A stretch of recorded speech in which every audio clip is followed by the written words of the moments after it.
Abstract drawing. This is a guide I've put together that helps people to find symbols and motifs and shapes and things within their own sort of past and their memory, delving back into the history and things that interest them, things that can become their visual language. And this guide is given to people who sign up for my workshops.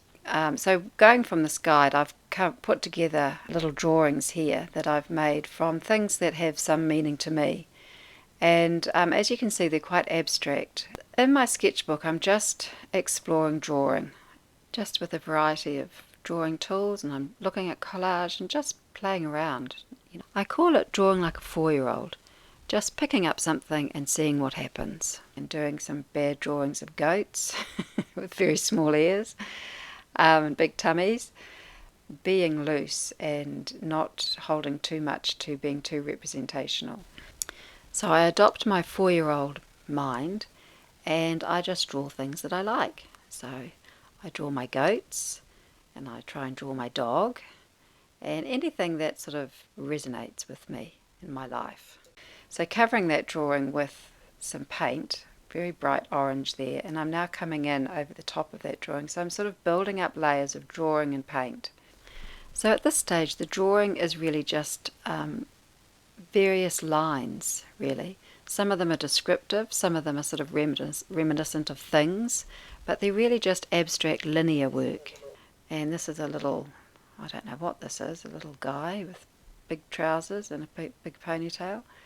And now I've made up a sort of a grey colour and put that over the top of the orange, and this grey has a little bit of the orange in it, so it's a beautiful colour with the orange actually. Coming in with a pastel, I'm just bringing in some more of those drawings around that shape, and now I'm looking at the whole design of this page and I'm blocking out lights and darks, and that's quite an interesting fun drawing. I quite like that page. The drawing is descriptive, but it's open to interpretation. So just continuing on, introducing a green pencil, some little interesting marks, different marks on the thing, but keeping it quite simple was the goal for those two drawings. Now for this one I thought I'd do it again, and so coming in with drawing some shapes and just playing around with differences, curves and straight edges, big shapes, small, repeated shapes, repeated line, and just working it over. And then I'm going to put in a couple of little funny old people here. This is just play. This is just playing around with a pencil. And some more of these shapes over the top, some letter forms, little house. It's almost like a stream of consciousness.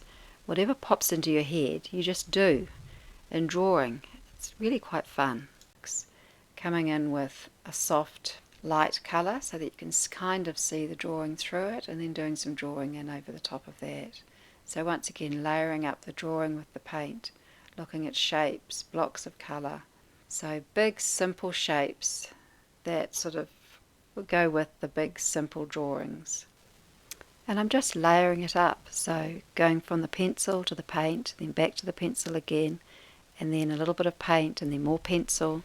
And these are referencing 10 milk bottles that we used to have when we were children. 10 milk bottles a day, 10 pints of milk a day we'd go through. Okay, little bits of black on here, thinking about design. So I'm thinking about light and dark, and coming in with a red pastel. So this type of drawing, even though it won't mean much to anybody else, and it just sort of looks like a whole series of interesting lines and maybe is suggestive of a few things, it has significance for me, and that's quite a nice composition. I quite like those milk bottles over the top. So it's just exploring and seeing what combinations of things work well together. So I've got some quite thick paint down there, so then I've put some watery paint, which is creating a different surface effect, creating shapes, blocking out dark areas with some light paint, drawing through it to create more line. Quite like that yellow colour, so bringing more of that in. And looking at the overall design of the painting.